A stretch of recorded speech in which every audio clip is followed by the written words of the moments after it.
Small claims procedure y'enkola eri wakati w'abantu abalina obutakkaanya ku misango egy'engassi oba ebbanja eritasukka bukadde 10 obwa ssente za Uganda. Oluvannyuma lwa kkooti ya Buganda Road okuweebwa olukusa nayo okutandika okuwulira emisango gy'engassi, enkola ya Small claims procedure etongozeddwa yeegatte ku nteekateeka ezikolebwako ku kkooti eno. Small claims ekakasiddwa ku kkooti ya Buganda Road. Zulaika Nanteza amyuka akulira enkola y'okutabaganya ababa basoowaganye nga tebakozesezza kkooti bw'abadde atongoza enkola eno akubiriza abantu okwettanira enkola nga zino kiyamba okukendeeza ku kwetuuma kw'emisango mu kkooti. Omuntu bw'ajja mu kkooti nga banja miliyoni 2 lwaki agenda kunoonya looya amukolera empapula eziwaba omusango ogwo?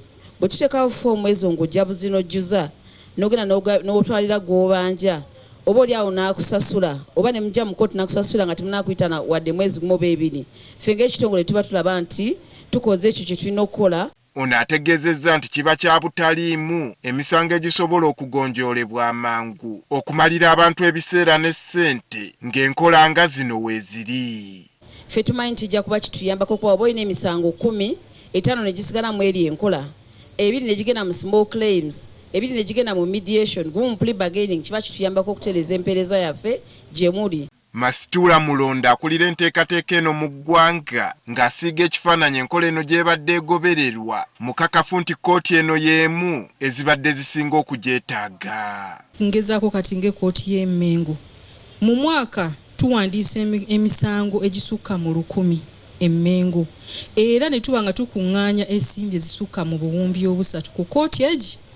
Tukakasa nti ate ke tugireese wano wakati ddala tujja kuba tusobola okumala ensonga zammwe mu kadde akatono era ssente zammwe zibaddizibwe. Ronald Kayizza akulira kkooti ya Buganda Road atenderezza enkola eno okuleetebwa ku kkooti eno olw'ekikula ky'emisango gye basinga okufuna. Bintu byabwe bagenda ne bazungira ku poliisi mu misango egyandibadde gya small claim.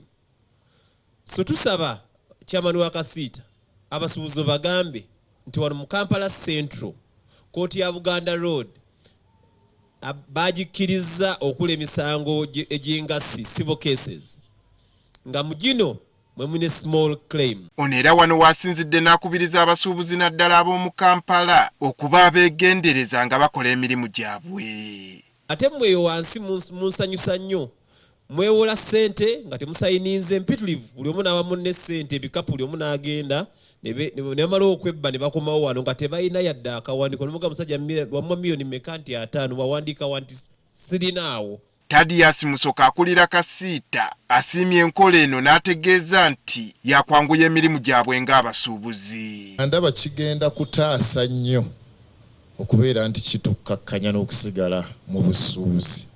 Bwe tugenda eri mu procedure ziri endala zibeera mpanvu ne wano jja ne mweyuza bulungi. Enkola ya Small Claim Procedure eyatandika mu mwaka gwa 2012 mu ggwanga ebunyisiddwa mu kkooti ezisoba mu 2 ng'era etwala ennaku 3 okugonjoola enkaayana.